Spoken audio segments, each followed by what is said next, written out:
The Citizen Security Strengthening Program was officially launched earlier today in the Region 6 at the Regional Democratic Council boardroom in New Amsterdam. Michael Khan reports.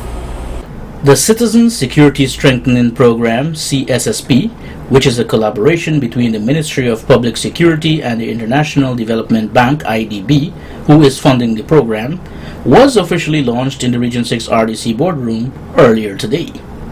$5.7 million out of the $15 million will be spent on the first component, where 20 communities throughout Guyana, including 7 in Region 6, will benefit. Mr. Mark Ross, who plays an integral role in the execution of the CSSP, which was formally launched in Georgetown Wednesday, elaborates. So my name is Mark Ross, Community Action Specialist, Citizen Security Strengthening Program, Ministry of Public Security. The Citizen Security Strengthening Program was an agreement that was entered between the Government of Ghana and the Inter-American Development Bank in February of 2015, but began implementation in December of 2015.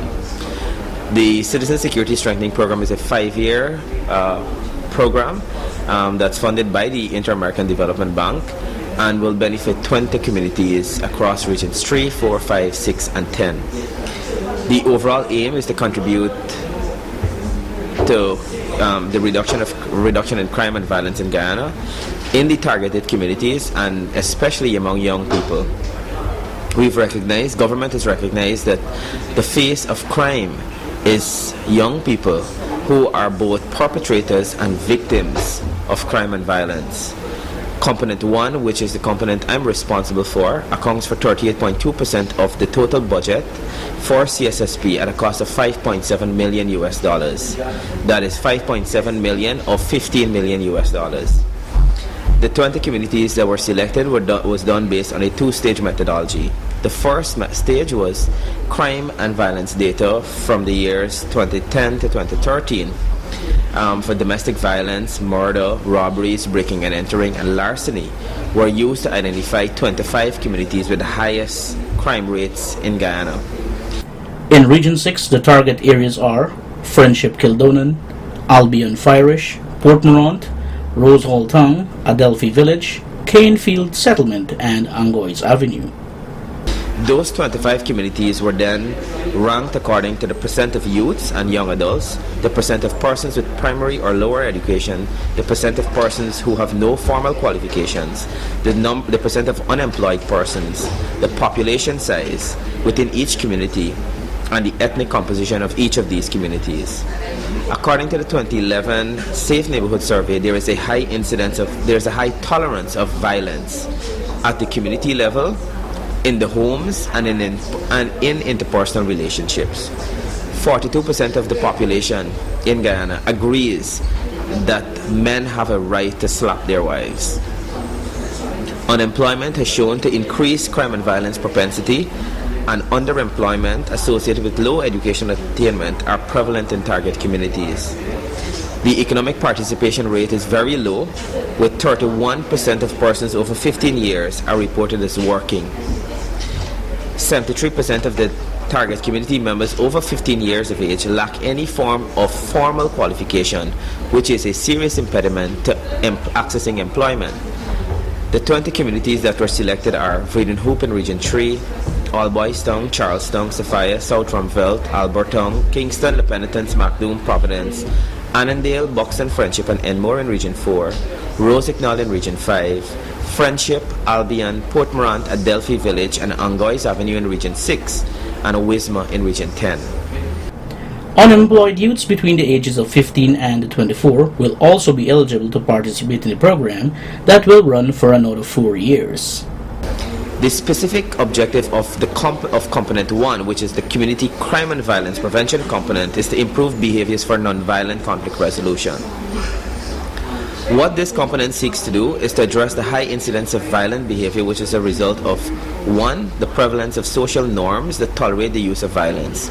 So we're all aware of the music, Tumper Up, Brokaf Shabak, and all kinds of words that promote violence against women by male folks.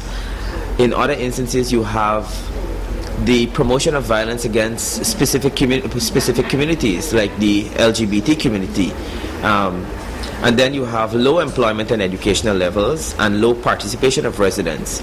You find that in many communities you hear when you ask about the child that's not going to school, this is not me picnic, I don't have time, this is not me business. Samuel Mungra, a representative of the Port Moron community, expressed delight at the launching of the program.